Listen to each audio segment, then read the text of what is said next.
Welcome to Around the Kinky Campfire podcast. This is your host, the Cuddle Gigolo, aka El Comidon, aka Mango Boogies, but also known officially as H.H. Julius, your entertainment creative. I'm here with Miss Rue, our education guru, and our goal in this podcast is to destigmatize the taboo topics of kink, non-monogamy, and BDSM. We like to educate through awareness and with our experiences, and we are not certified professionals as of yet.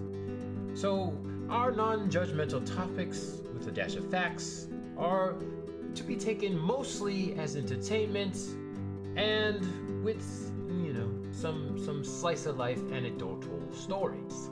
Your opinions, lifestyles, and or way of thinking may not be in alignment with ours, but your opinion, lifestyle, way of thinking is also okay as well. And the fact that you have an opinion is valid. We're not here to change your minds. We are here just to provide a different point of view. Please join us every second and fourth Thursdays of every month, and our episodes are uploaded to all major platforms: Spotify, iTunes, Amazon Music, etc., etc. Please look forward to this coming episode, as we will start shortly, and make sure to especially pay attention to our ASR Minute, which will start very soon.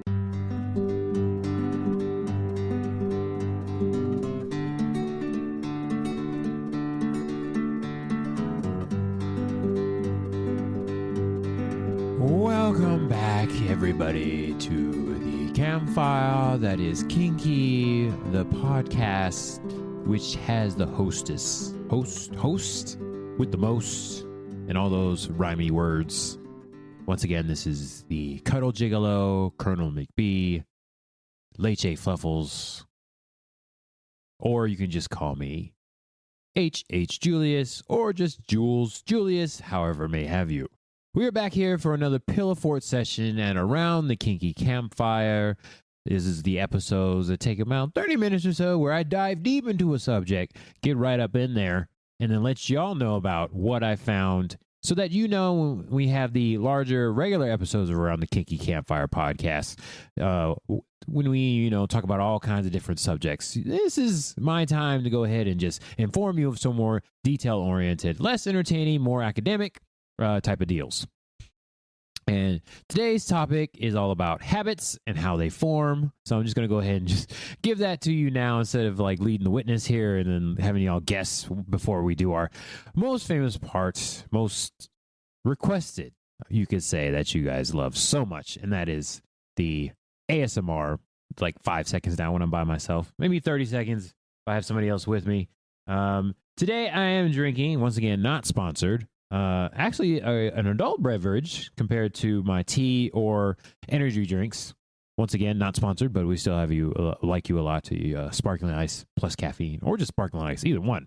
If we had a sponsor like that, I mean, Julius is a whore for sponsorships, and I will still say it again. But I have me some fancy silver tequila, the Meazago.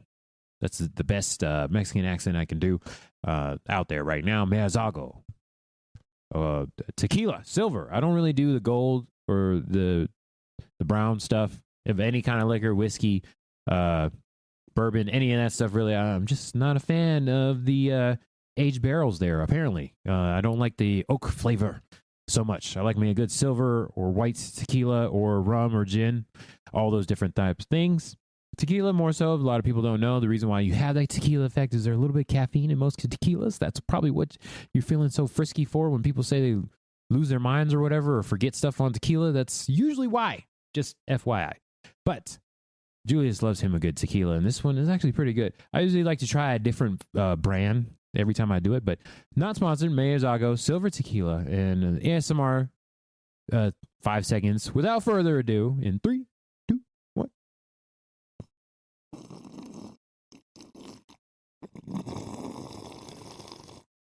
Oh, so cold. Got some big ice chunks in there. I don't know if y'all can hear that, but my teeth are sensitive. Okay, enough playing around. let's get started here. I've less than 30 minutes now to talk about what I'm talking about. Like I said, forming habits, okay? Forming habits. A lot of people have this thing nowadays in just the general media where they say, oh, if somebody's talented, I could never do that. I could never learn a language. Oh, I've always wanted to play pool. Whatever it is, learn something new. And you say, oh, I'm just not good at it. And it's like, even if it's like a soft skill, like a social skill or something, if you've not practiced it, then you're not going to get good at it. That's just the facts, people.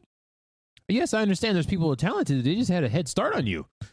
But you can still be good at something. I understand, like, if you're talking about like sports or something, and somebody's taller or bigger than the other person, doesn't mean you can't be good at it. You're not going to the NBA, the NFL, the NHL, whatever, but you can still be good at the sport. I know a lot of people, I'm about 6 foot, that are shorter than me, that are very much better at whatever sport it is because they've practiced.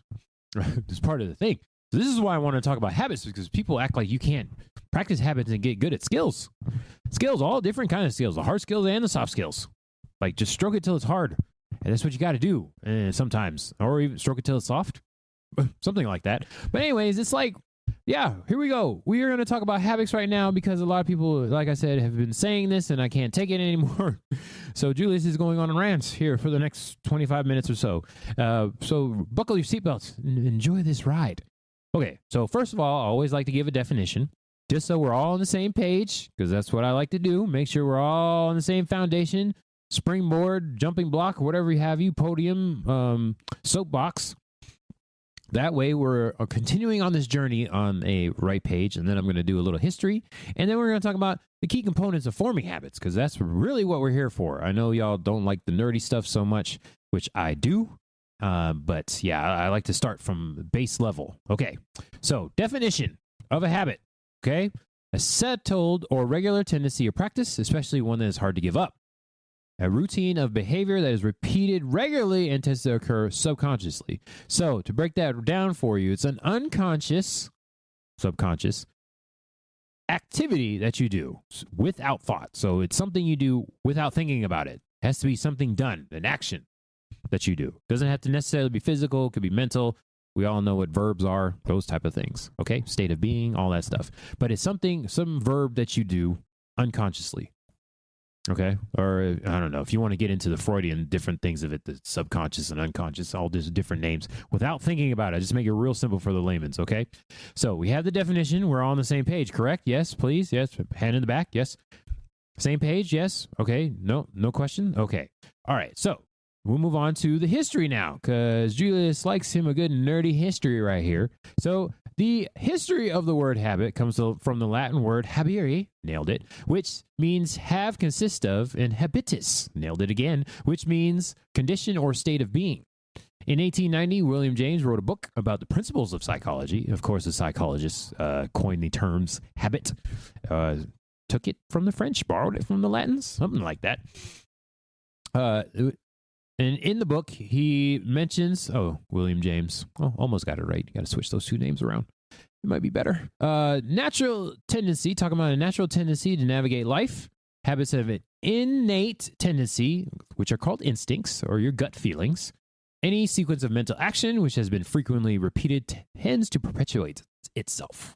So that we find ourselves automatically prompted to think, feel, or do what we have been before accustomed to think, do, or feel under like circumstances without any consciously formed purpose or anticipated result.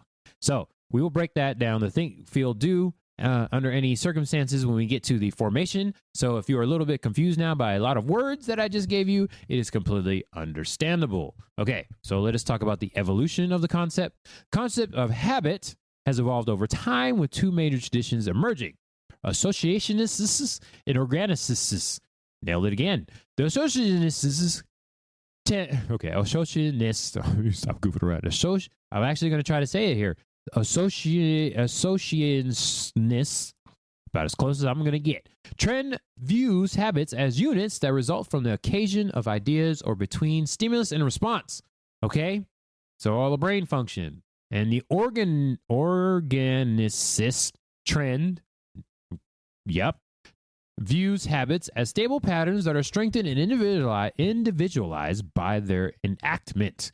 So you have to do it constantly. Stable patterns, people. Stable patterns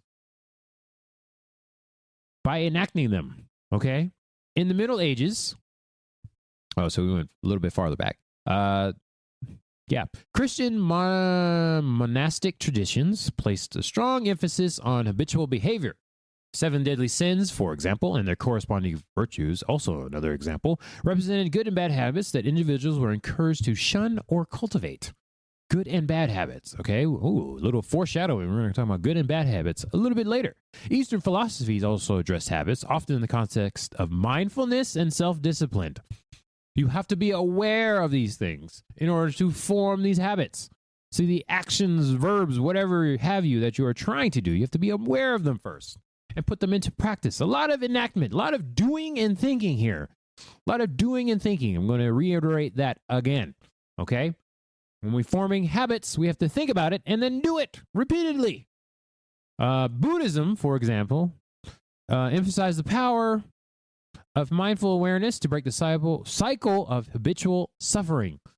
You have to continue to work on it mindfully in order to stop doing it if we're talking about bad habits, or do it in case of good habits.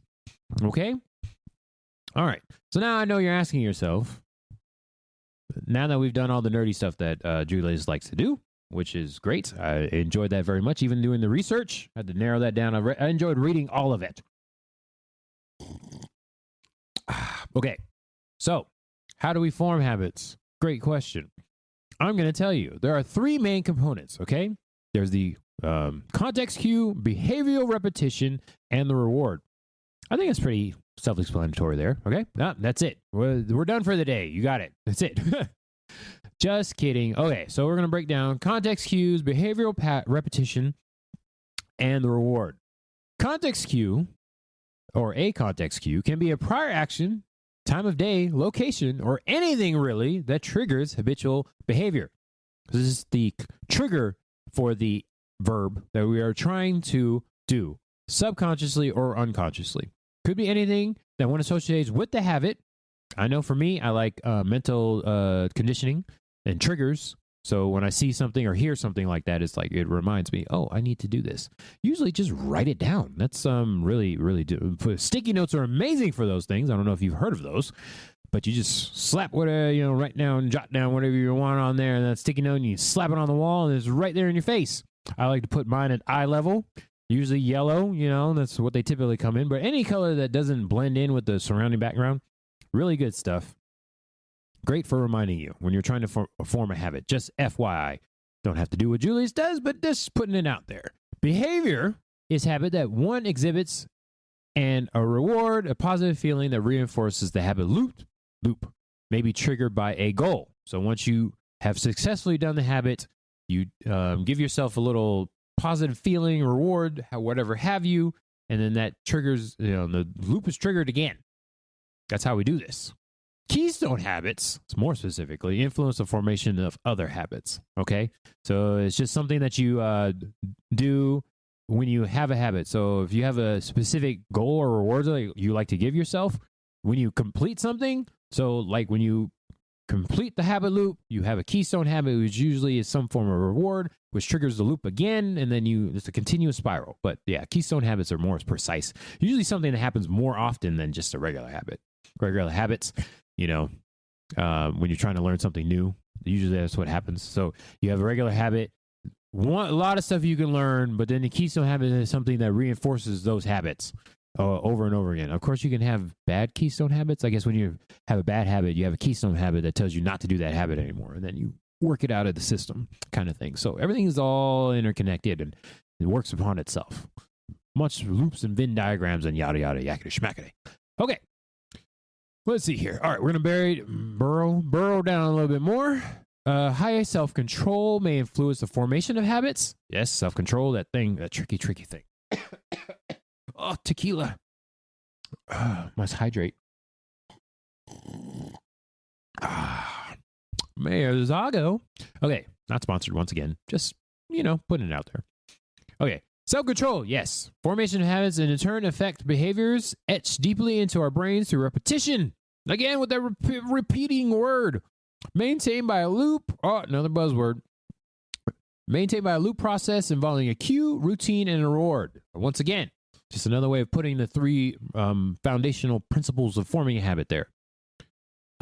Cue triggers the brain to initiate a behavior. The routine is behavior itself, and the reward is the benefits from the behavior, which reinforces the loop once again. Okay, so made that a little bit simpler. So I made it very confusing at first, but now I just buried it down. Cue, reward, cue, routine, and reward. Okay, habit loops. Habits are encoded in the basal ganglia. Okay, so we're getting a little bit nerdy here. All right. The basal ganglia, for those people that did not pass anatomy, a deep brain structure, neuroscience, deep brain structure involved in emotion, pattern recognition, and memory. Okay, so one would argue that emotion kind of influences behavior. Also, the memory. I know, especially people that are neurodivergent or neurospicy like myself. A lot of things are based in emotion. If you guys didn't know, just, from a couch counselor type deal, YouTube certified, that ADHD is very much an emotional big D. I'm just saying this because I'm repeating it from the doctors and the smart people that I watched the YouTube video on. But after breaking it down, also not an expert, but ADHD is emotional. So also with habits based in emotion, pattern recognition, and memory. All right. When a behavior becomes habitual, the brain's decision-making center, prefrontal cortex, or once again anatomy, goes offline, making habits automatic and hard to break. So yeah, unconscious actions, are kind of hard to break because you're not thinking about them. One would say awareness is the key to initiating change. I would say that. I'm not an expert, but I know an expert that says it. I know experts that say that. I'm just repeating what they say. So somebody out there did their research. I watched that research or read that research, and I'm just saying it back to you now so you're aware of it. Go out there and do your own research. Figure out for yourself. When I'm telling the truth, I don't really care if you think I'm right or wrong. These are facts, so I don't know what to tell you. I'm just spitting out the facts that these smart people put out there, and I have done my research on. Just to let you know, one of those smart people was Charles Duhigg, author of The Power Habit. Involves recognizing the cue and reward, driving the behavior, and finding a new, healthier routine to achieve the same reward. Mindfulness increases awareness of cues and routines, creating a space for choice instead of automatic response. Oh, would you looky there? Could have sworn you this has been saying it this whole time, and another smart person said it in a book, a published book called The Power of Habit, and that person was Charles Duhigg, once again, Duhigg, just so you know. Mindfulness increases awareness of cues and routines. Oh, man. Would you look at that? Forming good habits, one would say, starts by clearly defining the routine you want to establish a consistent cue that will trigger the routine, and then you have a reward once again. Habit stacking involves attaching a new habit to an existing one. Oh, look at there.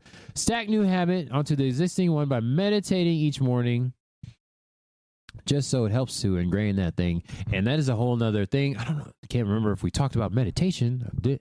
Remind me again there, Camsters. Have we talked about meditation? Do you know what Julius feels about meditation? Look at there. Somebody wrote in a book and said that meditation is good for stacking new habits, creating new habits, reinforcing habits. Oh, my goodness gracious. All those different words. So crazy. It's also, I would like to take a couple of seconds here to note that forming new habits take time. They do. You have to reinforce, go through the cue, the routine, and reward process multiple times in order to form habits. I just want to tell you that. The study from the European Journal of Social Psychology noted that on average it takes 66 days for a new behavior or habit to become automatic, but of course that depends on the person. So just so you know, has been research out there that has tested, experimented, whatever you want to say about the formation of habits. It takes about 66 days. Why such a precise number? Of course, that is an average, just so y'all know. Okay? Just letting y'all know out there. That's a good 2 months. Goodness gracious. I even saw like 90 days. So it just depends on the person, like I said before, but you have to work on it. And also that's, I'm pretty sure 66 straight days. I didn't see anything in there where you can break the days. Of course, that depends on how many people, if you wanted to take a day or two break, but that just slows down the process. I would argue that you'd have to start it over. Just from my personal research, having practice habits, you pretty much have to start all over. So 66 straight days. Also has to be purposeful. And I think it was about 2 hours a day you wanted to work on. And it doesn't have to be all at one time, just cumulatively throughout the day working on those habits. I don't know how many specific specific repetitions that you have to do if it's something really short. But yeah, about two hours cumulatively. Anything more or less than that, well, less than that, it doesn't form. And more than that, you just kind of exhaust yourself. It doesn't increase your stacking. That's the word we used. It doesn't increase your stacking if you go more than 2 hours. And then also remember to take breaks. It's like studying, okay? Same thing. You got to take breaks. You can't do it for a long time. Otherwise, it's just not going to hurt. It's not going to work. It is painful. Oh, boy. Especially when you forget the first couple times. Like, oh, God. Damn it. I forgot again. That's why sticky notes are good. Okay. So there's some primary factors that should be considered in producing a habit. First, you need a stimulus, like a sticky note, or some reason that you're going to do this habit. Then you have a behavior, which is something that the actual verb that you're trying to do. And then, of course, we have the reward. Once again, cue, routine, and reward. I'm going to keep saying that over and over again. You need that. If you don't remember anything else from Julius rambling on his soapbox, remember, there's 3 things that form a habit. A cue or a stimulus, a routine or behavior, the action, and the reward or reward. That one has been repeated over and over again. Everybody agrees on the reward part. You have to reward yourself. Usually, gratitude works too. It's really simple. Just say, thank you, self, for trying to do something that most of the time is uncomfortable, but we tried it anyway as best we can. And remember, go easy on yourself, especially in the first couple weeks. First couple weeks are always hard. You really got to get to that 66 days, 2 months, whatever have you. Oh, if you can do 3 months, that's really good. Then you just get an extra credit points there. But yeah, it's really hard in the beginning. And also, one other thing, once you start doing it every now and then, unconsciously, just remember you gotta set it in there. When you're just like recognizing that you've done it, that doesn't really set it in there. You got to keep going past that point, at least a couple more weeks. And then once it's ingrained in there and you're just doing it and it takes a couple days and you're like, oh, I've been doing it this whole time. You recognize that or you're aware of that, that's when it's set in. So just FYI, people, just so you know. Okay. We're going to finish up here because Julius is talking. We got a few more minutes. But some things to consider, and then I'll have some final thoughts here. Just so it's easier for you, okay? I want you to take these points and then, do your own research or just, practice it for yourself. Experimentation. Also, know you're going to fail, okay? If nothing else, you're going to fail. That's where that gratitude comes in. Just so y'all know, it's not easy. Just letting you know, it is simple, but not easy. Okay, first thing to consider. Find ways to lower your stress level because when you are stressed, hey, it's hard to remember things when you're stressed, especially if you're neurodivergent. Just FYI, Julius didn't come up with that. The smart people did, but I believe it and I practice it. Just so y'all know, it's hard to remember if you're stressed out. Fight, flight, response, fawn, flee, fight, fade, all those different things. Okay. Simple measures can reduce stress like taking a walk or practicing techniques such as yogic breathing and mindfulness exercises. Oh, there's that mindfulness word again, campsters. Yogic breathing, all those different breathing techniques that they have on the YouTubes. There are plenty of meditation podcasts or just channels or TikToks or whatever that will teach you yogic breathing or any kind of really breathing technique. out there. The Wim Hof is a big thing. I don't know if anybody's heard of that, but that is a breathing expert, guru, whatever you want to call it. They're out there teaching you how to do this. Also mindfulness exercise. Or you could say meditation. That could be one thing. Next thing you consider, become aware of your negative habits. Yeah, you got to be aware of them. They are largely automatic, and we are often unaware of those habits and their associated experiences. So those too have cues and behaviors, and somehow you're rewarding yourself. Really bad. When old Julius is having a really depressing day, somebody likes to go grab a box of cookies and eat the whole thing. Habits being rewarded by the sugary reward, which is actually bad. Bad habits, especially when you're trying to be diet and health conscious and trying to lose some weight. A box of cookies, because somebody likes to eat his cookies. And that's a thing. Oh boy, yeah, you got to be aware of that stuff. Yeah, just look at the nutrition facts. If you too are a food person, if you're food motivated, emotional eater, it's great. You got to look at the nutrition facts. Oh, one cookie's 300 calories. Probably shouldn't eat all 12 of them. You would think. Anyways, another thing to consider: being mindful of our negative habits and what they involve can make them easier to break. So we're just going to dive right down into the negative habit spiral. For example, when asked to become mindful of what cigarette smoking tastes like or smells like, some smokers realize that the actual sensations of smoking are not pleasant for them. Yeah, smoking, eating, being sedentary. Yep, nailed that one. Not moving around a lot. Those kind of things. Reinforcing those bad habits. Once you're aware of how it makes you feel or how just kind of horrible it's just not good for you overall in general, that kind of thing. Feelings, once again, is there. And when you become aware of it, it becomes easier to break. Awareness, folks. Awareness. Okay? Next, we have avoid cues that were associated with developing the negative habit in the first place, i.e. depression. Okay. Can't really say that, but you have to be diagnosed with depression. But all of us have had shitty days. Just the rain is falling on my head. And you want to reach for something that makes you feel better. In this case, it was smoking. My case is food, video games, all kind of things that just kind of numb our bad feelings so we don't feel them anymore. But once again, people, it's like a Band-Aid. It's not really fixing the situation or the problem. You're just numbing yourself. Some people use alcohol. Not calling anybody out. Mayor's Alco, we would love you as a sponsor. Not sponsored, though. All those kind of things. Most habits can be triggered by cues and contexts in which they are developed, because we've said that so many times, that cue word again.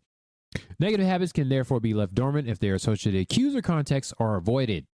Hey, there's that numbing feeling again. That numbing feeling. Yeah, so once we numb those things, we're going to become less aware of them and we avoid them instead of trying to change them. It's going to be uncomfortable, people. It's simple but not easy. Once again, you have to be aware and try to change. Don't let those cues come up and sneak up behind you and start triggering themselves again. Not good. Finally, we want to replace the old habit with a new one that opposes it. That's the key. Has to oppose it. Instead of a cookie, grab some broccoli. Blah. But we'll feel better in the end. Ooh, hopefully, fingers crossed. I too have the same problem. This is another reason why I wanted to talk about this.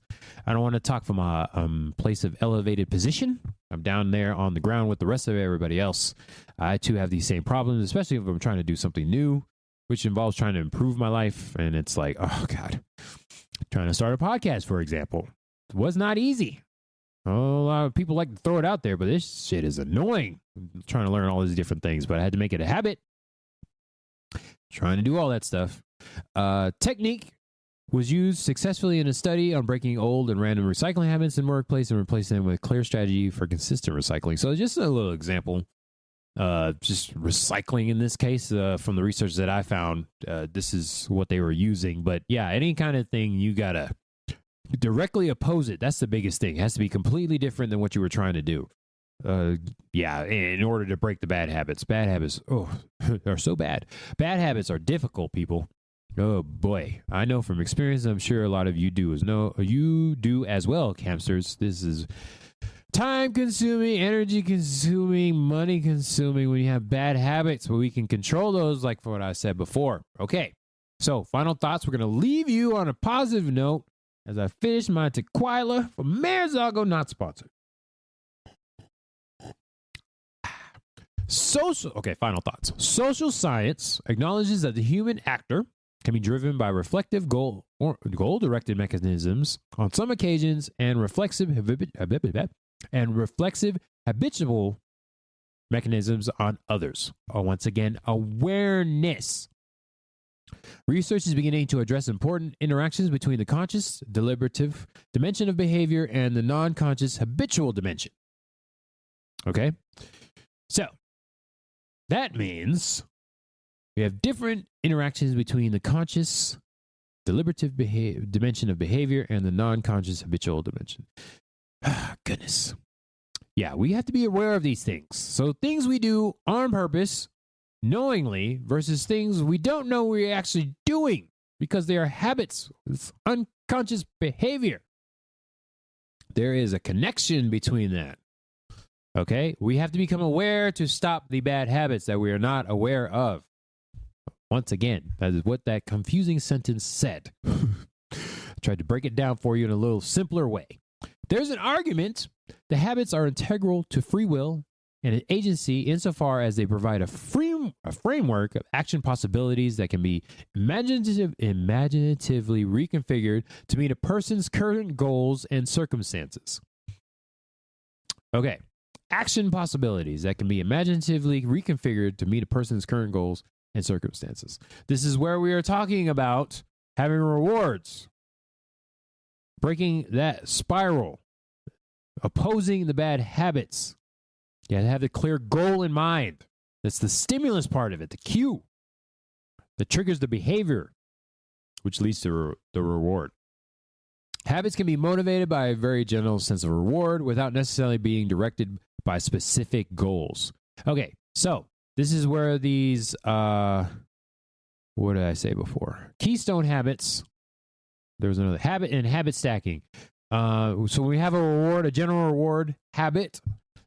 Makes it easier than having like a specific goal. So, for example, losing weight. Instead of having a specific number, just say you want to drop a few jean sizes. Yes, pant sizes. So you're not stuck to that scale so much. Just drop a little size. Like for me, myself, I would like my thighs not to touch. There was a time when my thighs did not touch. If you have seen me in person, then you know I'm a bigger body person, but I did have a point where my thighs were not touching. That is my goal. Not so much the weight on the scale, which is a good factor, but it's not, consciously worrying about the numbers on a machine is not good. General sense of reward. I would just like my knees not to touch, because chafing is a thing, especially here in Florida. It's hot, people. When your thighs rub together, it makes heat. The skin doesn't like it when you rub it together like it and generate heat. It just becomes more painful. Chafing. Ugh, so terrible. Actually, smell the flesh burning. Ugh. Okay, and then lastly, view human behavior as an evolving dynamic interplay of goal-oriented, intentional, reflective processes along with automated context-cued habits. Very complicated way of saying that forgive yourself, people. Okay, you will mess up a few times, even if you have a goal or a reward in mind. Just know that our minds are fighting us all the time, minds and body. It's like a little robot, a little person piloting a robot. Meet Dave is the movie. Meet Dave with Eddie Murphy. Can't remember anything for anything right now. Meet Dave. Yeah, little man piloting a big robot. That's what it feels like sometimes, okay? Your body's going against you. Your mind wants to fight you. Researchers have said this. The smart people have said this. You got to fight yourself sometimes. It's just how it is, people. So just remember to be kind, because you have all these forces opposing you. You got your feelings as well. It's just everything's in there. Your body wants to be comfortable, even though you want to learn Spanish. It doesn't like the uncomfortability of not knowing a thing, so it fights you on it.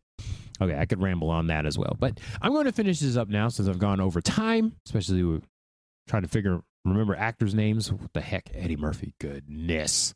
Meet Dave. It's actually a pretty funny movie. And also very pertinent to life stuff. Yeah, that's a word. Okay, so this is once again the Pillow Fort sessions of Around the Kinky Campfire. We have new episodes most of the time, most Thursdays of the month. Sometimes I do it by myself. Sometimes I have people with me. We shall see how that goes in the future. But if you enjoy it, please check it out on all popular main podcast platforms, Spotify, Amazon, Google, all those different types of things. And also come to the Instagram, Campfire Kinksters, Campfire with a K, also Around the Kinky Campfire with a K, just so y'all know if you don't. But for now, this is the Cuddle Gigolo, Taco Snuggles, Colonel McBee, or just H. Julius for short, Jules E for even shorter, your entertainment creative. That is all for now. Hello.